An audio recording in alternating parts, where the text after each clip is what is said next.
Hello दोस्तों, नमस्कार। Make it easy online teaching platform में आप सभी का स्वागत है बच्चों।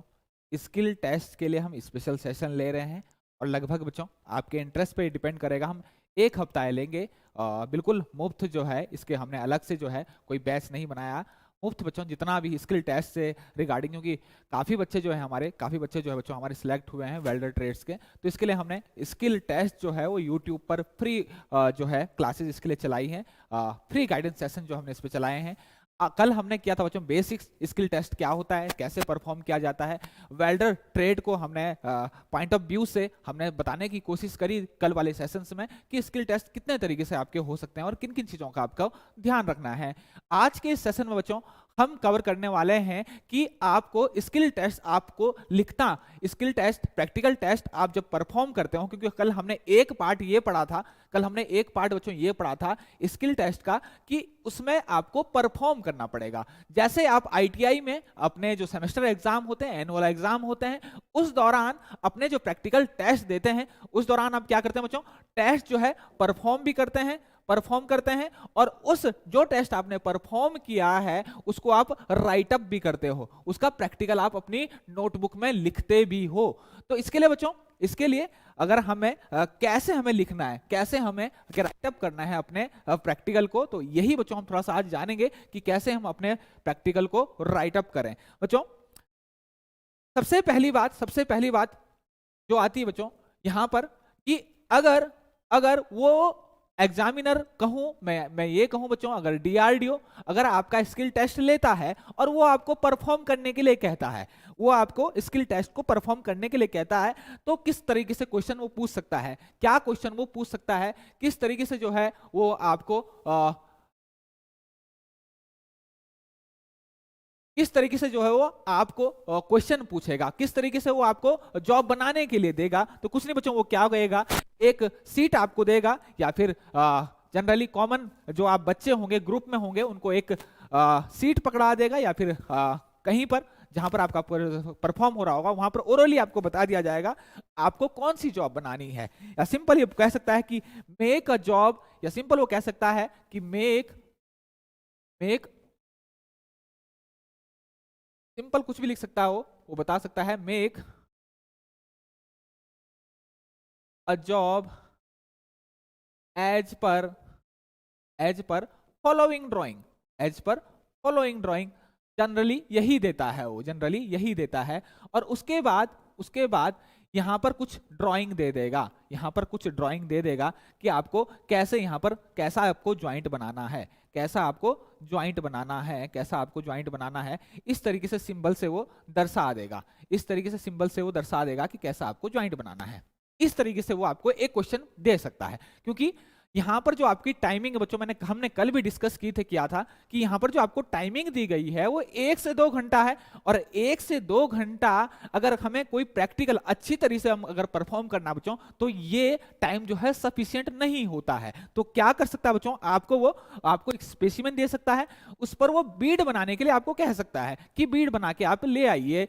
तो अगर ऐसा कहता है एग्जामिनर, बीड बनाने के लिए आपको कहता है, तो सिंपल आप जाके बच्चों बीड बनाएंगे और उसको ही बहुत कम समय में आप उसको राइट अप करेंगे और एग्जामिनर जो है सामने आपको बुला के, ग्रुप में बुला के या फिर 1 बाय 1 बुलाकर वो आपकी जो बीड है उसको चेक कर सकता है, आपके प्रैक्टिकल को जो आपने राइट अप किया है उसको चेक कर सकता है, और उसी दौरान बच्चों वो आपसे कुछ क्वेश्चंस पुट अप भी कर सकता है। कैसे आपने प्रैक्टिकल किया, कैसे आपने परफॉर्म किया, मतलब पूरे के पूरे प्रैक्टिकल को वो डिमोन्स्ट्रेशन करने के लिए कह सकता है। तो आइए बच्चों, सबसे पहली बात, क्योंकि आज का जो हमारा सेशन है, आज का जो हमारा टॉपिक है वो यही है कि हम अपने हम जो प्रैक्टिकल परफॉर्म कर रहे हैं उसको नोटबुक में लिखें कैसे। तो बच्चों सबसे पहले आपका एम या फिर ऑब्जेक्ट आता है, उद्देश्य आता है कि आपका उद्देश्य क्या है। वहां पर आपको कोई उद्देश्य, कोई रिटर्न, कोई लैंग्वेज आपको दी नहीं गई होगी, वहां पर सिंपल ये होगा make a job as per following drawing. बच्चों सेम चीज आप यहां पर नहीं लिखेंगे, आप जो ड्राइंग है उसके माध्यम से ये समझने की कोशिश करेंगे कि कौन सा ज्वाइंट पूछा गया है, कौन सा ज्वाइंट बनाने के लिए पूछा गया है, या कौन सा ज्वाइंट बनाने के लिए बोला गया है। उसी हिसाब से आप एम, ऑब्जेक्ट या फिर उद्देश्य उसका लिखेंगे। जैसे यहां पर एम है to make a butt joint using given 2 ms piece by arc welding.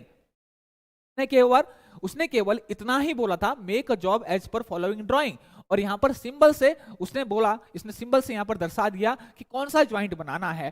Symbol से हमें यहां पर पता लगा कि हमें माइल्ड स्टील की 2 प्लेट से बट ज्वाइंट बनाना है यूजिंग आर्क वेल्डिंग, और वही हमने लिखा to make a butt joint using given 2 mild steel piece by arc welding. तो माइल्ड स्टील के दिए गए पीसेस से बट ज्वाइंट बनाना, आर्क वेल्डिंग की सहायता से बट ज्वाइंट बनाना, मैं हिंदी में भी बोल रहा हूं बच्चों। तो माइल्ड स्टील की प्लेट की सहायता से की हेल्प से आर्क वेल्डिंग के माध्यम से बट ज्वाइंट बनाना, ये मेरा क्या है, ये मेरा एम है। इसके बाद नेक्स्ट स्टेप जो बच्चों एम हो गया आपका, इसके बाद नेक्स्ट जो स्टेप आता है आपका मटेरियल रिक्वायर्ड आता है कि इस पूरे के पूरे ऑपरेशन या मैं बोलूं इस पूरे के पूरे जो प्रैक्टिकल है उसको करने के लिए किस मटेरियल पे आपने काम किया, मटेरियल की रिक्वायरमेंट आपकी क्या है। तो बच्चों माइल्ड स्टील की जो आपको प्लेट देगा हमेशा उसका साइज लिखें, उसकी डायमेंशन लिखें, नंबर ऑफ पीसेस लिखें। यहां पर जो माइल्ड स्टील प्लेट आपको दी गई है उसका जो साइज है बच्चों क्या है 100 × 50 × 5, मतलब आपका जो लेंथ है वो 100 है, विड्थ आपकी 50 है और 5 mm जो है उसकी थिकनेस है, और 2 नंबर्स है, 2 नंबर है, 2 नंबर ऑब्वियस सी बात है। अगर वेल्डिंग ज्वाइंट बनाना है बच्चों आगे बट ज्वाइंट सिंपल अगर एक बनाना है हमको तो 2 पीस की वहां पर जरूरत पड़ेगी, तो माइल्ड स्टील की 2 नंबर्स यहां पर है। इसके अलावा वेल्डिंग इलेक्ट्रोड कौन सा यूज करोगे आप, तो आपको पता होना चाहिए बच्चों कि वेल्ड स्टील सबसे ज्यादा जो वेल्डिंग इलेक्ट्रोड जो यूज होती है बच्चों वो कौन सी होती है आपकी, सबसे कॉमनली यूज होने वाली ये 3.2, या फिर आपकी वेल्डिंग इलेक्ट्रोड जो सामान्यतः सबसे ज्यादा यूज होती है बच्चों वो कौन सी होती है आपकी, वो आपकी यूज होती है आपकी 2.4 mm बोलूं, या फिर इसको 2.5 mm भी लिख सकते हैं, या फिर 3.2 mm। सामान्यतः सबसे ज्यादा यूज होने वाली आपकी वेल्डिंग इलेक्ट्रोड और एमएम में इसको 2.5 भी लिखा जाता है, इसको 2.5 भी लिखा जाता है। तो अगर मैं कहूं कि सबसे ज्यादा यूज होने वाली को 2.5 mm में लिख देता हूं।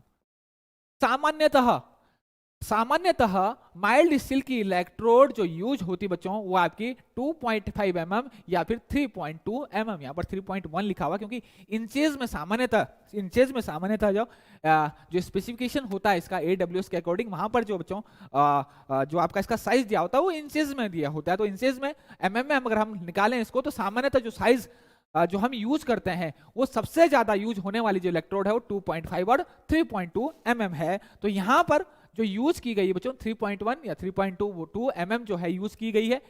ये जो बच्चों ये क्या है आपका, ये आपका डायमीटर है, ये आपका देखिए बच्चों यही चीज अगर आप अपने वेल्डिंग के प्रैक्टिकल में अगर मेंशन करते हो ना तो एग्जामिनर आपसे इंप्रेस होगा कि बच्चे को नॉलेज जो है वो अच्छा खासा नॉलेज है। और ये जो है बच्चों ये क्या है, इसकी लेंथ है, इसकी लेंथ है, और सामान्य तो जो लेंथ यूज होती है बच्चों वो 250 mm या फिर 250 mm या फिर आपकी 300 mm या फिर आपका 450 mm भी यूज की जाती है। ठीक, तो यहां पर जो आपका साइज दिया गया है और ये साइज, ये जो लेंथ है बच्चों, ये जो लेंथ है ये ऐसा नहीं है, ये सबकी अपनी अपनी जो है सामान्यतः अगर मैं कहूं AWS VIS जो है यही फॉलो करता है आपका, यही आपका फॉलो करता है। तो यहां पर जो लेंथ दी गई बच्चों आपकी कितनी गई है, यहां पर 350 mm जो यहां पर लेंथ यूज कर रहा है जो वेल्डिंग इलेक्ट्रोड आप यूज कर रहे हो। इसके बाद नेक्स्ट स्टेप है बच्चों वेल्डिंग इक्विपमेंट। वेल्डिंग इक्विपमेंट आप क्या यूज करते हैं, क्या यूज कर रहे हैं अपने जो एक्सपेरिमेंट है, अपना जो प्रैक्टिकल है उसको परफॉर्म करने के लिए जो इक्विपमेंट आप यूज कर रहे हो, क्या यूज कर रहे हैं बच्चों। देखिए ट्रांसफार्मर सबको पता है कि ट्रांसफार्मर हम यूज करते हैं बच्चों, उसके ब्रैकेट में आप स्टेप डाउन लिखिए क्योंकि यहाँ पर जो ट्रांसफार्मर यूज होता है AC, क्योंकि AC वेल्डिंग हम यहाँ पर कर रहे हैं। तो यहाँ पर जो ट्रांसफार्मर यूज होगा बच्चों कौन सा होगा, वो होगा आपका स्टेप डाउन। अब स्टेप डाउन में भी अगर बच्चों अगर आप ट्रांसफार्मर को के पास अगर जाएं आप वहां पर अगर आपको कहीं दिखे कि ट्रांसफर के बारे में लिखा होता है कि किस टाइप का ट्रांसफर है। तो यहाँ पर अगर आप मेंशन कर दो एयर कूल्ड है या ऑयल कूल्ड ट्रांसफर है तो बहुत अच्छा है, बहुत अच्छा है। इसी तरीके से राइट अप करके, प्रैक्टिकल को राइट अप करके, उसको हेडलाइन उसको अंडरलाइन करके आप जो है अपना जो राइट अप है, जो आपने एक्सपेरिमेंट लिखा है, जो आपने प्रैक्टिकल लिखा है, उसको थोड़ा सा और से थोड़ा सा अलग बना सकते हैं। इसके अलावा वोल्टेज कितना है उसका, वोल्टेज 3 फेज सप्लाई वोल्टेज 80 से 600। इसके अलावा कितना एम्पियर करंट जो है वो आउटपुट करंट दे सकता है, 350 एम्पियर करंट जो है दे सकता है। मतलब आउटपुट जो करंट है या फिर सेकेंडरी करंट जो है वो 350 यहाँ पर दे सकता है। तो इस तरीके से आप चीजों को लिखेंगे तो और भी ज्यादा आपका जो है एग्जामिनर जो है वो आपकी चीजों को समझेगा कि हाँ बच्चे ने जो है कुछ बच्चों को अच्छा खासा नॉलेज है, बच्चे ने सामने से जो है मशीन्स को अच्छा से देखा है। इसके अलावा टूल एंड एसेसरी रिक्वायर्ड, क्या टूल्स की हमें जरूरत पड़ेगी, क्या क्या। जब हम वेल्डिंग करते हैं बच्चों, जब हम वेल्डिंग करते हैं तो उस दौरान हम जब वेल्डिंग करने के दौरान हमें अपनी जो सरफेस है, अपनी जो जॉब है हमारे, उसकी जो सरफेस है उसको क्लीन भी करना होता है, वहां पर एज की प्रिपरेशन भी करना पड़ता है, और उन प्लेटें को काटना भी पड़ता है, अलग अलग पीस में अगर कटिंग भी करना पड़ता है। तो अलग अलग चीजों को हमें जरूरत पड़ती है बच्चों, जैसे रब एंड स्मूथ फाइल। अगर वहां पर आपकी जो सरफेस है, वहां पर हैवी ऑक्साइड्स हैं, अगर उस पर आपकी हैवी ऑक्साइड है किसकी जॉब की सरफेस पे, तो हम वहां पर फाइल्स यूज कर सकते हैं। इसके अलावा फाइल्स आपकी एज प्रिपरेशन के भी काम आती है। प्रोटेक्टर यूज कर सकते हैं बच्चों, आर्क वेल्डिंग मशीन यहाँ पर ट्रांसफार्मर टाइप यूज करते हैं, और mild steel electrode holder use करते हैं, ग्राउंड क्लैंप यूज करते हैं, टोंग यूज करते हैं, फेस शील्ड यूज करते हैं। टोंग का क्या काम है बच्चों, जिस दौरान आप वेल्डिंग करते हैं उस दौरान आपका जो जॉब है वो हीटअप हो जाता है बहुत ज्यादा, तो उस दौरान आप हाथ से नहीं पकड़ेंगे, आप टोंग का सहारा लेते हैं। फेस शील्ड आप यूज करते हैं, एप्रन आप यूज करते हैं, चिपिंग हैमर आप यूज करते हैं। चिपिंग हैमर कब यूज करते हैं, आप वेल्डिंग ज्वाइंट बनने के बाद आप चिपिंग हैमर का प्रयोग करते हैं। चिपिंग हैमर जो है भी दिखेंगे, थोड़ा सा नुकीला होता है आपका, किस काम आता है, आपका स्लैग को रिमूव करने के कारण। जब आपका जॉब ठंडा हो जाता है उस दौरान जो है आपकी चिपिंग से हैमर से उसका स्लैग जो है वो अलग करते हैं। इसके अलावा अगर मैं बात करूं बच्चों सीक्वेंस ऑफ ऑपरेशन की, तो सीक्वेंस ऑफ ऑपरेशन अगर हम देखें तो ये इस तरीके से अगर आप लिखोगे तो आपका जो प्रैक्टिकल है बहुत शॉर्ट में लिखा जाएगा, और पूरी बहुत रामायण महाभारत नहीं लिखनी है आपकी। मेन पॉइंट जो है पॉइंट टू पॉइंट अगर आप लिखेंगे, देखो सीक्वेंस ऑफ ऑपरेशन में आपका पूरा का पूरा चीज समझ आएगा कि आपने कहां से शुरू किया और कहां पर आपने खत्म किया, क्या क्या ऑपरेशन इसमें आपने किए बच्चों। तो सबसे पहले ऑब्वियस ही बात है, मेटल कटिंग करेंगे, उस दौरान आप काटने से पहले भी आप मार्क करेंगे कि कितना मुझे काटना है, और उसके बाद भी हम क्या करेंगे, उसके बाद भी हम मार्किंग करेंगे। तो मार्किंग का एक बहुत अहम रोल होता है जब भी हम जॉब बनाते हैं, तो उस दौरान मार्किंग का बहुत रोल है। इसके अलावा बच्चों कटिंग हमें करनी है, चाहे हम एज प्रिपरेशन के दौरान, या फिर मैं कहूं कि आपका जो मेन आपका जो मैं रॉ मटेरियल है उससे अगर मैं अपना पीस काटना है, मुझे अपना जॉब काटना है, तो उस दौरान भी कटिंग का यूज होगा। इसी दौरान बच्चों एज प्रिपरेशन, ये भी आपका एक ऑपरेशन है। एज प्रिपरेशन के दौरान आप क्या करेंगे बच्चों, आप एज बनाएंगे। आप अपनी जो अगर एज बनाने की वहां पर जरूरत है तो आपकी एज जो है जिन दो एडजेसेंट सरफेस को मैंने वेल्ड करना है उस पर एज प्रिपरेशन करूंगा, बेवेल्ड बनाऊंगा, वहां पर रूट फेस, रूट गैप, इस तरीके से इन सब चीजों को ध्यान में रखते हुए मैं वहां पर एज प्रिपरेशन कराऊंगा। इसके अलावा अगर जॉब पर मेरे को बच्चों रस्ट है, स्केल है, तो हैवी ऑक्साइड्स हैं, तो उसको रिमूव करने के लिए मैं बहुत सारी चीजों का सहारा लूंगा, फाइलिंग करूंगा। तो इसको मैं कहूंगा एज प्रिपरेशन में ऑपरेशन जो होगा ये मेरा एज प्रिपरेशन होगा। इसके अलावा ट्राई स्क्विड से बच्चों लेबलिंग चेक करूंगा, लाइव बेसिस से लेबलिंग चेक करूंगा कि आपके दोनों जॉब जो है वो लेवल में है या नहीं है, सरफेस जो है वो आपके लेवल में है या नहीं है। तो ट्राई स्क्वाड से मैं लेबलिंग चेक करूंगा। इसके अलावा इसके बाद सबसे इंपॉर्टेंट चीज जो आती है बच्चों, सबसे इंपॉर्टेंट वो आती है आपकी टैकिंग, टैक वेल्ड भी जिसे कहते हैं। क्या होता है कि जिस दौरान आप वेल्ड करते हैं बच्चों, तो उस दौरान वेल्डिंग करने के दौरान जब आप आर्क स्ट्रक करते हो अपने जो वर्कपीस, इलेक्ट्रोड के माध्यम से वर्कपीस पर जब टच करते हो तो आर्क स्ट्रक करने की कोशिश करते हो, तो उस दौरान आपका जॉब जो है हिल सकता है, क्योंकि उस दौरान अगर आपने जॉब को क्लैंप नहीं किया है, अच्छे से फिक्सर आपने यूज नहीं किए, तो उस दौरान आपका जॉब जो है फिर डिस्टर्ब हो सकता है और उस दौरान जो है आपका जो वेल्ड बनेगा बाद में डिस्टॉर्शन आ सकता है, अपनी पोजीशन से हट सकता है। तो जिस पोजीशन में आपको वेल्डिंग चाहिए उस पोजीशन में आपको वेल्ड जो मिलेगा ज्योमेट्री को गड़बड़ा सकती है। तो इसके लिए हम टैकिंग करते हैं। तो टैकिंग में क्या करते हैं बच्चों, हम शुरुआत में, बीच में और लास्ट में एक एक हल्का हल्का वेल्ड मार देते हैं ताकि वेल्डिंग करने के दौरान जो है वेल्ड मेरा बार बार डिस्टर्ब ना हो। तो इसको हम कहते हैं टैकिंग या कहते हैं टैक वेल्ड, टैक वेल्ड कहते हैं। छोटे छोटे टांके जो है वेल्डिंग करने के दौरान अगर मैं अपने ज्वाइंट के बीच में जो एज मैंने बनाई प्रिपेयर की है पर जहां पर मेरे को वेल्ड करना है उस दौरान अगर मैं करता हूं तो इसको मैं टैकिंग कहता हूं या फिर टैक वेल्ड कहता हूं। इस दौरान इसके बाद जो मेरा ऑपरेशन होगा बच्चों वो होगा मेरा वेल्डिंग। इसके बाद परफॉर्म करूंगा मैं अपनी वेल्डिंग, एक तरफ से वेल्डिंग करूंगा। और वेल्डिंग कैसे की जाती है बच्चों, वेल्डिंग आपको कैसे करनी है, वेल्डिंग के करने का मेथड क्या होता है। शुरुआत में मैंने लेक्चर्स में भी बताया है कि वेल्ड शुरुआत में केवल आर्क स्ट्रक्ट जो की जाती है, शुरुआत में हम क्या करते हैं बस टच करते हैं, वहां पर आर्क स्ट्रक करते हैं। उसके बाद 2 से 3 mm उसको ऊपर उठा देते हैं, 2 से 3 mm अपनी वेल्डिंग जो टॉर्च है उसको उठा देते हैं। उठाने के बाद जो उसके बीच का जो गैप है वो आयोनाइज हो जाता है और आपकी आर्क जो है वहां पर अच्छी काम करती है। उसकी हीट से जो है आपकी जो मेटल है वो फ्यूज होगा और उसकी हीट से पेनिट्रेशन होगा और आपका ज्वाइंट वहां पर बनेगा।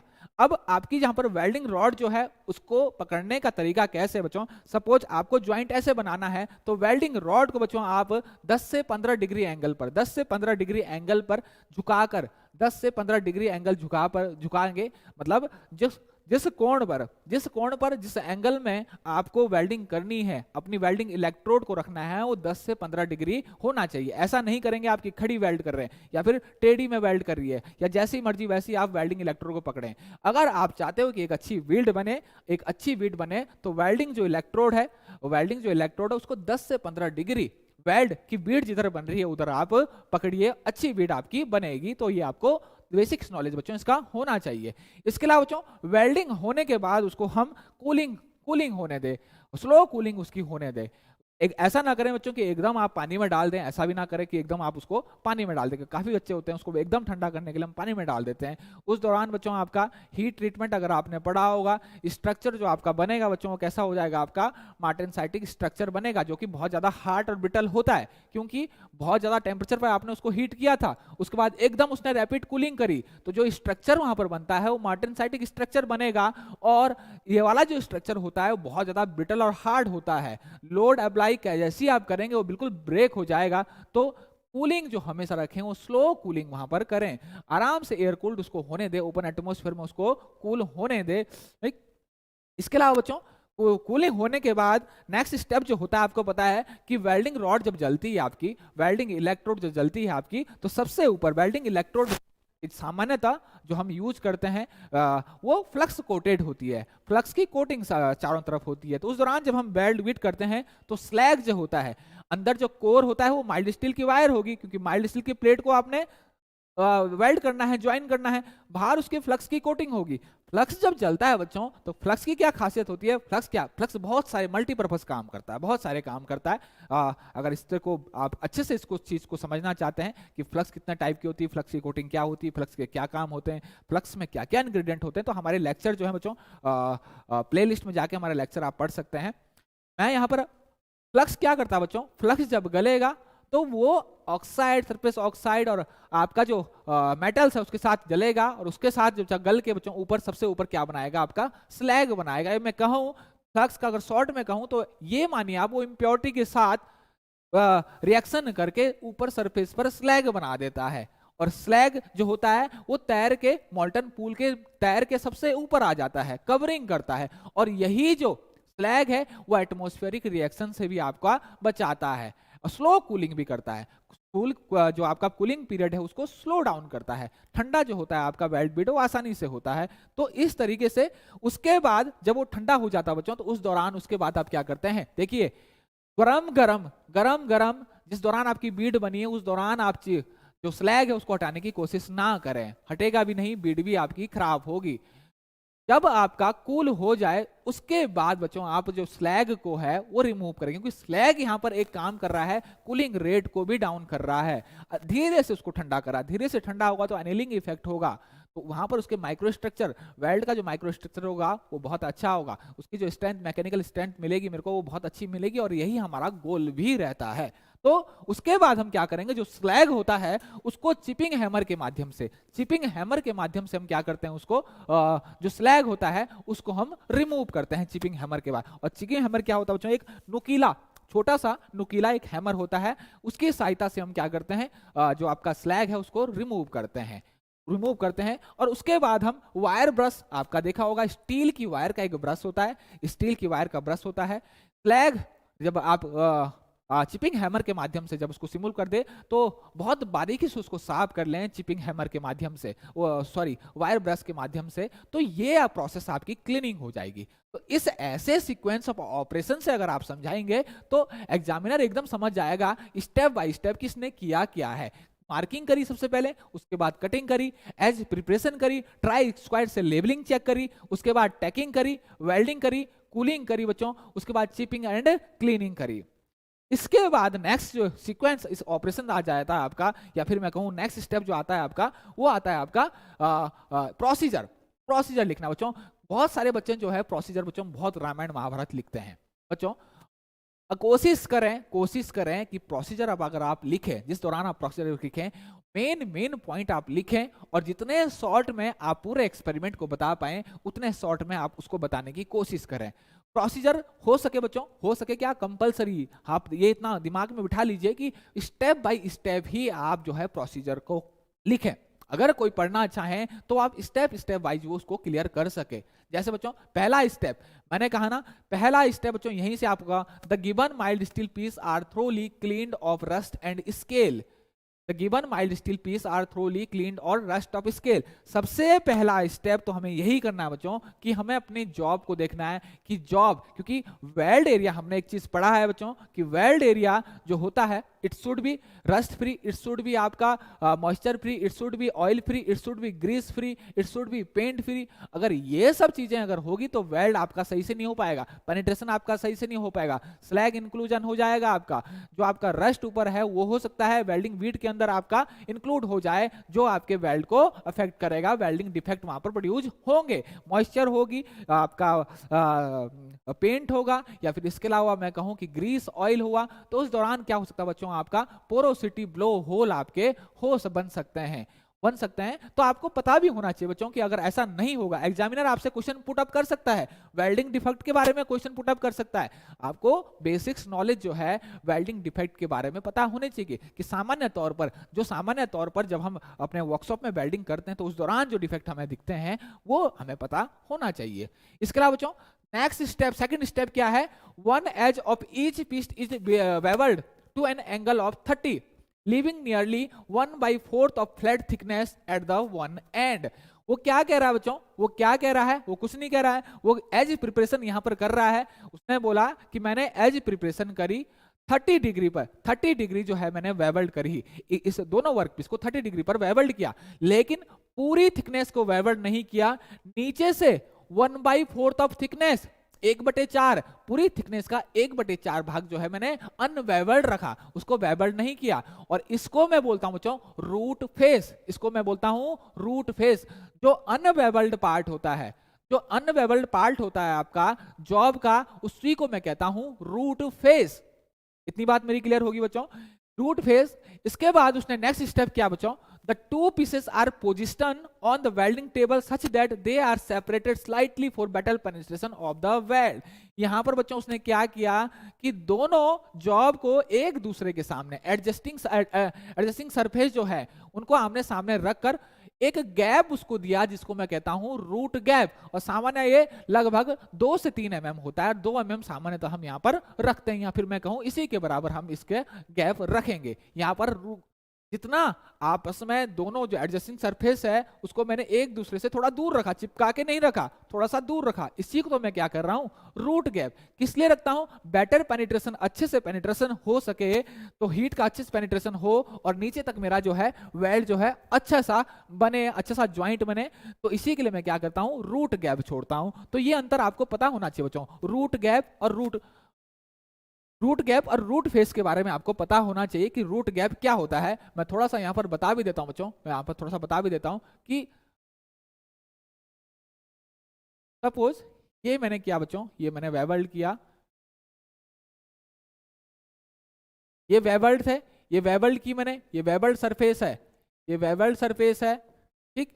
और ये जो गैप यहां पर मैंने छोड़ा, ये जो गैप मैंने यहां छोड़ा, इसको बोलता हूं मैं रूट गैप, रूट गैप। लेकिन जो बच्चों मैंने यहां पर अनवेबल्ड, ये ये ये अनवेबल्ड जो मैंने छोड़ा, अनवेबल्ड, अनवेबल्ड एज जो मैंने छोड़ी, इसी को क्या बोलूंगा मैं, इसको बोलता हूं बच्चों मैं रूट फेस, इसको क्या बोलूंगा मैं, रूट फेस। तो ये आपको जानना चाहिए, आपको पता होना चाहिए बच्चों, आपको ये भी पता होना चाहिए जिस दौरान एक्सपेरिमेंट कर रहा, क्योंकि उसी दौरान जो है एग्जामिनर आपसे क्वेश्चन पुट अप कर सकता है कि 5 mm अगर आपकी थिन है, प्लेट जो है आपकी थिन है, 5 mm है से कम है, 5 या 6 mm या 5 से कम है, तो क्या आपको एज बनाना जरूरी है? तो आपको पता होना चाहिए बच्चों कि 5 mm की जो सीट है उसको ले एज बनाना मेरा जरूरी नहीं है, मैं बिना एज बनाए भी मैं वहां पर वेल्ड आसानी से कर सकता हूं, क्योंकि आसानी से पेनिट्रेट। लेकिन अगर आप वहां पर बना भी दो तो ऐसा नहीं है कि आपका वेल्ड जो है खराब हो जाएगा, लेकिन सामान्यतः बनाने की जरूरत नहीं पड़ती है। आपको रीजन पता होना चाहिए, क्योंकि 5 mm की थिकनेस जो है कम होती है और आसानी से जो है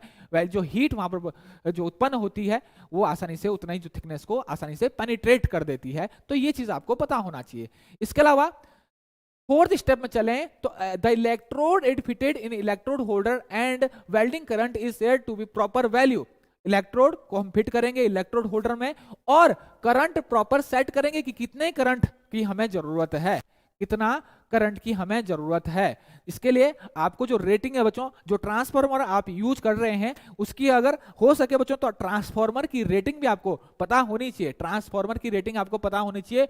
और ट्रांसफार्मर रेटिंग जो होती है आपकी, वो आपकी किलो वोल्ट एम्पियर में होती है, किलो वोल्ट एम्पियर में होती है। और ये ट्रांसफार्मर रेटिंग जो होती है, यही क्या होता है आपका रेटेड इनपुट वोल्टेज, ये क्या होती है आपकी रेटेड इनपुट वोल्टेज। ये डिसाइड करता है आपका, ये डिसाइड करता है आपका कि कितना वोल्टेज और कितना एम्पियर करंट जो है वो मेरे को आउटपुट पर मिलेगा। यही डिपेंड करता है बच्चों, इस पे काफी चीजें जो है वो डिपेंड करती है। तो आपको अगर जो ट्रांसफार्मर आप यूज कर रहे हो उसकी अगर ट्रांसफार्मर रेटिंग आपको पता होनी चाहिए, तो उससे पता लग सकता है कि आपका जो है कितना एम्पियर तक करंट जो है इसका मतलब कितना जो है ये आउटपुट जो है सेकेंडरी जो करंट है मेरे को मिल सकता है। इसके बाद बच्चों, इसके बाद फिफ्थ स्टेप है the ground clamp is fasten to the welding table. जो वेल्डिंग टेबल आप यूज कर रहे हो बच्चों, जिस पर आपने जॉब रखा हुआ है, अपना जो ग्राउंड क्लैंप था वो उसको वेल्डिंग टेबल पर क्लैंप कर दें। नेक्स्ट स्टेप क्या, wearing the apron and using face shield the arc is struck and holding two pieces together. First run is done, fill the root gap. इसके बाद बच्चों आपको क्या करना है, सिंपल स्टेप आपको उसने बताया है कि आप एप्रन आप पहने, फेस शील्ड आप पहने, बिना फेस शील्ड बिना एप्रन पहने, बिना ग्लव्स पहने, बिना इन जो सेफ्टी इक्विपमेंट को आपने धारण किए हैं, आप जो है वेल्डिंग करना चालू ना करें। सबसे पहले आप इन सबको करने के कारण जो है उस करने के बाद आप जो है अपनी जो है वेल्ड पहला रन आप रखें। पहला रन क्या होता है बच्चों, first run, second run, third run क्या होता है, सबसे पहले जब आप इलेक्ट्रोड चलाते हो पूरे गैप में, तो सबसे पहले जो मटेरियल फील्ड होता है उसको बोलते हैं फर्स्ट रन। कुछ मटेरियल होते हैं, ये डिपेंड करेगा थिकनेस पे, कुछ थिकनेस अगर बहुत कम है तो पहले रन में ही वो कंप्लीट हो जाएगा। कुछ अगर थिकनेस आपकी ज्यादा है तो हो सके ऊपर आपको सेकंड रन की जरूरत पड़े, थर्ड रन की जरूरत पड़े, तो इसको बोलते हैं फर्स्ट रन, सेकंड रन। तो उसके बाद आप रन उस पर लगाए और रूट गैप को जो है वो भरें। Second run of the weld is done with the proper weaving and with other uniform movement. First run को तो बच्चों सिंपल आप स्ट्रेट जो कि आपका जो रूट गैप है केवल वही भरता है। उसके बाद अगर सेकंड रन आपको रिक्वायर्ड है तो आप अपनी टॉर्च को वेब करें, इस तरीके से बच्चों, इस तरीके से आगे बढ़ाएं, वेब करके वेबिंग करते हुए आगे बढ़ाएं, तब उस दौरान जो आपकी वेल्ड बिट बनेगी वो यूनिफॉर्म बनेगी और ज्वाइंट भी आपका यूनिफॉर्म बनेगा। बच्चों यहां पर दिया हुआ है during the process of welding the electrode is kept at 15 degree to 25 degree. जैसे मैंने आपको बोला बच्चों, सामान्यतः जो एंगल रखा जाता है वो आपका, ये आपको पता होना चाहिए बच्चों, ये पता होना चाहिए 15 डिग्री से 25 डिग्री। और सामान्यतः जो है यही जो एंगल जो है हम यूज करते हैं from vertical and in the direction of welding. Next step बच्चों, the scale formation on the weld is removed by using chipping hammer. Slag की बात कर रहा है, वेल्ड बीट कंप्लीट होने के बाद जो उसके ऊपर स्लैग जो आता है बच्चों, स्लैग जो होता है जिसको आप कार्बन भी कहते हैं अपनी भाषा में, उसका ब्लैक कलर का, उसको हम चिपिंग हैमर की सहायता से रिमूव करेंगे। और लास्ट स्टेप क्या करें बच्चों, filing is done is remove any spin around the weld. अगर आपका जो वेल्ड है उसको स्मूथ करने के लिए, उसकी सरफेस को प्लेन करने के लिए हम क्या करेंगे, उस पर फाइल चलाएंगे। सबसे वायर ब्रश उसको साफ करेंगे, उसके बाद फाइल की जरूरत है तो फाइल चलाएंगे। उसके बाद बच्चों आपने देखा होगा, अगर आपने फैब्रिकेशन शॉप में देखा होगा, उसकी सरफेस को सही करने के लिए हम क्या करते हैं, ग्राइंडर यूज करते हैं, लेकिन हम यहाँ पर क्या यूज करते हैं, यहाँ पर हम फाइल यूज करते हैं। तो इस तरीके से हम अपने प्रैक्टिकल को जो है लिख सकते हैं। अब एक मेन चीज आती है इसके बाद बच्चों, एक मेन चीज आती है ड्राइंग। ये ड्राइंग बनाना ना भूलें। जब भी बच्चों आप जब भी आप प्रैक्टिकल राइटअप करें तो ये ड्राइंग बनाना ना भूलें। और हो सके, अगर हो सके बच्चों, अगर हो सके तो जो आपको कॉपी मिलेगी, जो नोटबुक मिलेगी, जो पेजेस आपको मिलेंगे, अगर वो 2-3 पेजेस हैं तो हो सके लेफ्ट हैंड साइड, हो सके तो बच्चों लेफ्ट हैंड साइड जो है, हमेशा लेफ्ट हैंड साइड जो है वो डायग्राम बनाएं, हमेशा लेफ्ट हैंड साइड। और प्रॉपर डायमेंशन जो है अपनी जो ड्राइंग में हो दर्शाएं, जैसे यहाँ पर दर्शाई गई है। और अगर यहाँ पर बच्चों जैसे लिखा हुआ है 50-50, बहुत सारे बच्चे यहाँ पर mm भी लिख देते हैं। mm लिखने की जरूरत नहीं बच्चों, यहाँ पर आप नोट करके डाल दें, यहाँ पर नीचे नोट करके डाल दें। नोट करके क्या डालें बच्चों कि ऑल डायमेंशन, नोट करके यहाँ पर छोटा सा डाल दें, नोट करके all dimension are in mm, all dimensions are in mm। देखिए बच्चों, प्रैक्टिकल राइटअप सब करेंगे लगभग एक जैसा ही करेंगे, सब एक जैसा। आप दूसरे से कैसे थोड़ा सा अलग बेहतर करते हैं, यही चीज यहां पर थोड़ा सा देखना है। लिखते सब है बच्चों। किसी क्वेश्चन आपसे एग्जाम में पूछा जाता है, सब लोग लिखते हैं, लिखने का तरीका क्या है, किसने 3 या 4 लाइन में जो है आपके ने जो उसने क्वेश्चन पूछा था अच्छी तरीके से उसने बता दिया। कोई रामायण महाभारत करके 3 पेज लिखता था, उसको पढ़ने वाला कोई होता नहीं है। लेकिन कोई बच्चों स्टेप बाय स्टेप लिखते ही, अंडरलाइन करते ही वहां पर जो है एग्जामिनर का जो है जो ध्यान है वो आकर्षित कर लेता है, और एग्जामिनर उसमें समझ जाता है कि हाँ बच्चे को नॉलेज है। तो यहाँ पर प्रॉपर अगर आप ड्राइंग बनाते हो, प्रॉपर डायग्राम बनाते हो, तो उस दौरान बच्चों डायमेंशन को जरूर इंगित करें, और हो सके तो वेल्ड ज्वाइंट जो है सिंबल के साथ वहां पर ड्रॉन करने की कोशिश करें। और सामान्यतः जैसे अगर पेपर अच्छा खासा होता है तो वहां पर जो आपको ड्राइंग मिलती है बच्चों, वहां पर ड्राइंग होती है, लिखता है कि make a joint as per drawing, या फिर कोई practical perform make a job as per drawing. तो नीचे जो आपको ड्राइंग बनाता है वहां पर बच्चों वेल्डिंग सिंबल के माध्यम से आपको जो है इंस्ट्रक्ट करता है कि कौन सा ज्वाइंट बनाना है, कितना उसका वेल्ड साइज रखना है, ये तमाम सारी चीजें। तो लेफ्ट हैंड साइड जरूर बच्चों आप जो है जॉब की जो है, जो आप एक्सपेरिमेंट कर रहे हो उसका जो है बनाएं। इसके अलावा बच्चों सेफ्टी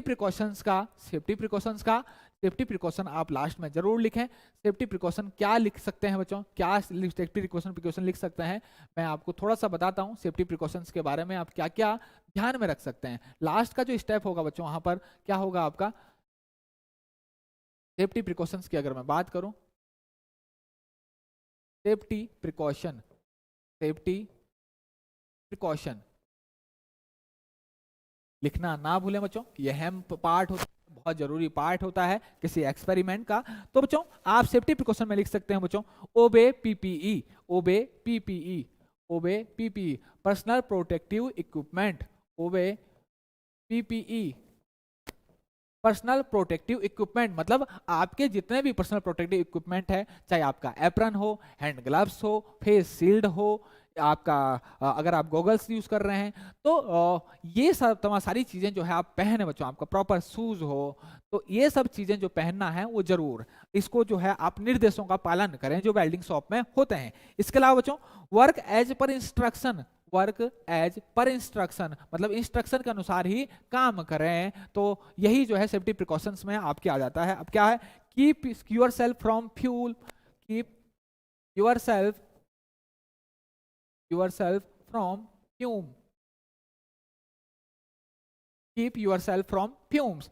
धुआं निकलता है बच्चों, हमने देखा है जिस दौरान हम यूज करते हैं, और ज्यादातर जो सेलुलोसिक इलेक्ट्रोड हम यूज करते हैं, कोटिंग होती है बच्चों, वेल्डिंग इलेक्ट्रोड जो होती है इसकी चारों ओर कोटिंग होती है, अगर वो कोटिंग सेलुलोसिक है तो आपने देखा होगा बहुत ज्यादा धुआं निकलता है, और वो धुआं भी जो है सील्डिंग का काम करता है, वो भी आपका सील्डिंग एनवायरनमेंट बनाता है। तो उस धुएं से प्रॉपर जो है, उस फ्यूम से जो है बचें, उससे बचें, तो उसके लिए आप चेक कर लें कि प्रॉपर वेंटिलेशन है या नहीं। Take care of ventilation, take care of take care of ventilation during welding welding करने के दौरान जो है प्रॉपर वेंटिलेशन देख लें, प्रॉपर चेक कर रहे हैं हवा। इसके अलावा बच्चों चेक वेल्डिंग केबल प्रॉपरली, बहुत अच्छा स्टेप है, चेक वेल्डिंग केबल, क्योंकि check welding cable properly, welding paper को प्रॉपरली चेक कर ले कि कहीं से कटा फटा तो नहीं है, कहीं से कटा फटा। इसके अलावा आप जो वेल्डिंग एरिया है, जिस एरिया में आप वेल्डिंग कर ले बच्चों, इट शुड बी ये वहां पर देखें बच्चों ऑयली सरफेस ना हो, जो आपका नीचे फर्श है वो ऑयली ना हो, वहां पर कोई ऑयल या फिर वहां पर बगल में gas cylinder, flammable gas cylinder या फिर आपका फ्लेमेबल लिक्विड, ये सब चीजें ना हो, तो इन चीजों को भी आप चेक कर लें। इसके अलावा बच्चों एक बहुत इंपॉर्टेंट पॉइंट जो आता है वो क्या आता है आपका, ensure the job is free from, यहां पर लिख देता हूं बच्चों में, ensure the job is free from, यहां पर लिख देता हूं मैं, यहां पर मैं लिख देता हूं फ्री फ्रॉम किससे, आपका जॉब जो होना होता है बच्चों वो आपका फ्री फ्रॉम ऑयल, ऑयल से फ्री होना, ऑयल, ग्रीस, पेंट, ठीक। इसके अलावा आपका रस्ट, स्केल,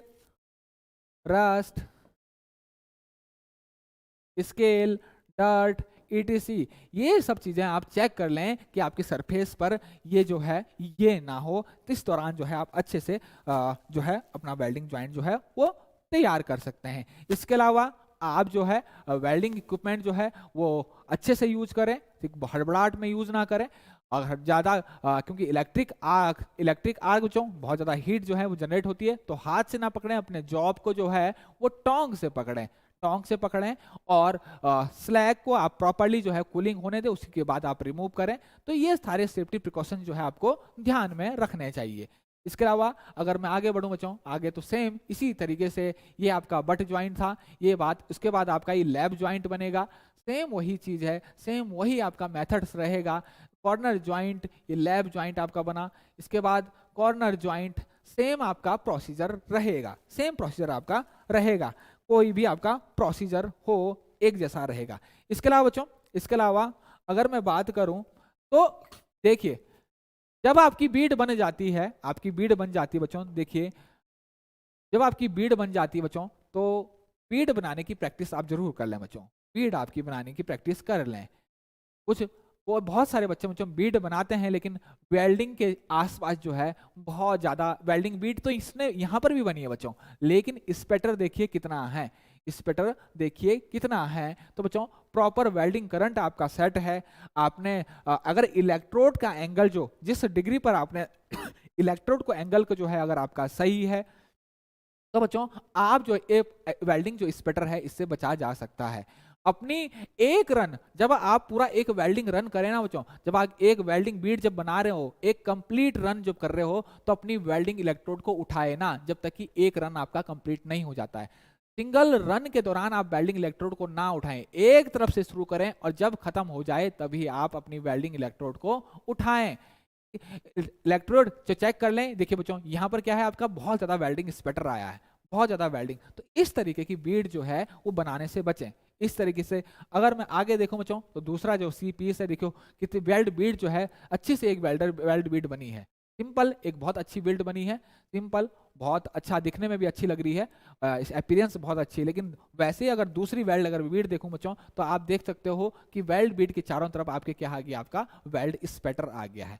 वेल्ड स्पेटर क्या है बच्चों, मोल्टन मेटल के छींटे, ये मोल्टन मेटल है, पिघल के आपके गिर गए हैं वेल्ड बीड के आसपास, यही तो आपका वेल्डिंग स्पेटर है।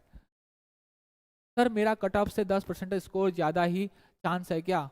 बच्चों अगर आपका देखिए आपका जो सिलेक्शन है इतना तो श्योर है, वो आपकी जो मेरिट है वो किस पे डिपेंड करेगा, सीबीटी के मार्क्स पे डिपेंड करेगा।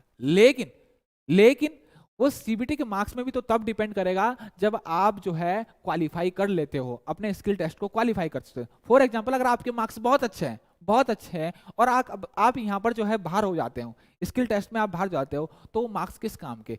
तो मार्क्स आपके अच्छे हैं, बहुत अच्छी बात है, लेकिन आपको स्किल टेस्ट में भी तो क्वालिफाई होना पड़ेगा। स्किल टेस्ट में भी क्वालिफाई होना, जिसके मार्क्स अच्छे हैं बिल्कुल उसको फायदा मिलेगा, लेकिन उसको स्किल टेस्ट में भी पास होना पड़ेगा। स्किल टेस्ट जो है वो आपका केवल किस चीज का है? स्किल टेस्ट में केवल आपको क्वालिफाइंग नेचर का है। क्लियर हो गया बच्चों? इसके अलावा थोड़ा सा एक चीज हम और क्लियर करते हैं बच्चों, थोड़ा सा बेसिक्स नॉलेज आपको होना चाहिए कि एग्जामिनर आपसे पूछा जाता है।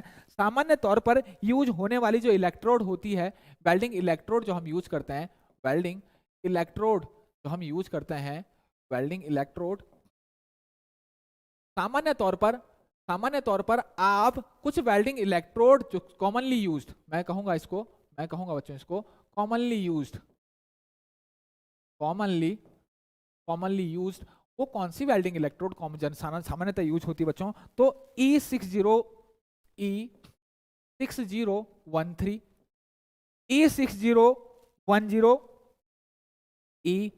E6010, इसके अलावा बच्चों एक आता है आपका E7018।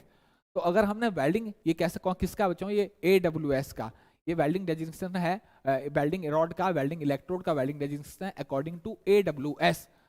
अगर हम देखें बच्चों तो E6013, E6010, E7018, इसमें हमें पता है बच्चों, पूछ सकता है आपको सामान्य तौर में कौन सी यूज होती है। तो पहली रो डिजिट है वो क्या बताती है? बच्चों स्ट्रेंथ बताती है, अल्टीमेट टेंसाइल स्ट्रेंथ बताती है आपकी, किसमें बताती है आपकी PSI में, ठीक, पॉन्ड पर स्क्वायर इंच। उसके बाद की जो डिजिट है ये आपको बताती है बच्चों क्या? आपकी वेल्डिंग पोजीशन। और सामान्यतः जो 1 इंडिकेट करता है ये बताता है हमारा ऑल वेल्डिंग पोजीशन। और आप इन इलेक्ट्रोड में एक चीज देख रहे होंगे, जो आपकी तीसरी डिजिट है ये क्या है? 1 है। इसका मतलब ये जो वेल्डिंग इलेक्ट्रोड यूज होती है, तीसरी डिजिट जो बच्चों अगर 1 है तो इसका मतलब ये हर पोजीशन के लिए है। और बोल्डिंग पोजीशन जब लिखा होता है कहीं 1, अगर आपकी इलेक्ट्रोड वेल्डिंग डेजिग्नेशन में अगर आपका थर्ड जो डिजिट है वो 1 है, तो इसका मतलब वो फ्लैट के लिए भी है, वो हॉरिजॉन्टल पोजीशन के लिए भी है, वो वर्टिकल पोजीशन के लिए भी है, और वो ओवरहेड पोजीशन के लिए भी है। वो ओवरहेड इसको बोलते हैं ऑल वेल्डिंग पोजीशंस के लिए, ठीक। इसके अलावा जो आपकी लास्ट वाली है ना बच्चों, जो आपकी लास्ट वाली है, जो लास्ट है, ये बताता है बच्चों मेरे को, ये बताता है आपका फ्लक्स कोटिंग। ये क्या बताता है आपका?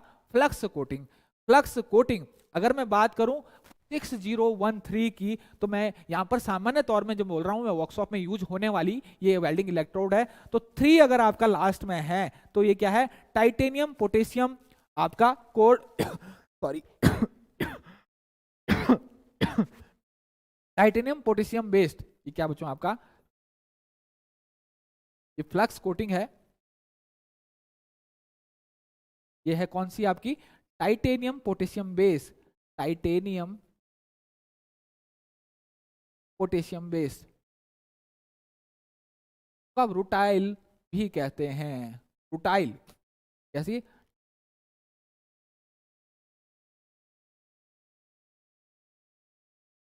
इसके अलावा अगर जीरो है बच्चों, अगर आपका जीरो है तो ये है बच्चों आपका सेलुलोज सोडियम बेस। ये क्या है आपका? बेस। अगर आपका जीरो है तो इसका मतलब ये जो कोटिंग है, फ्लक्स की कोटिंग है, ये क्या है आपका? सेलुलोज। और बहुत ज्यादा यूज की जाती है, सबसे बहुत ज्यादा यूज किया E6010 जनरल पर्पज वेल्डिंग के लिए, वर्कशॉप में लर्नर के लिए, बिगिनर्स के लिए ये बहुत ज्यादा इलेक्ट्रोड यूज की जाती है, सोडियम बेस्ड। ठीक, अगर आपका 1 है तो इसका मतलब कोटिंग जो है वो क्या है, सेलुलोज सोडियम बेस कोटिंग है। अगर बच्चों आपका 8 है, इसका मतलब है low hydrogen iron powder, low hydrogen iron powder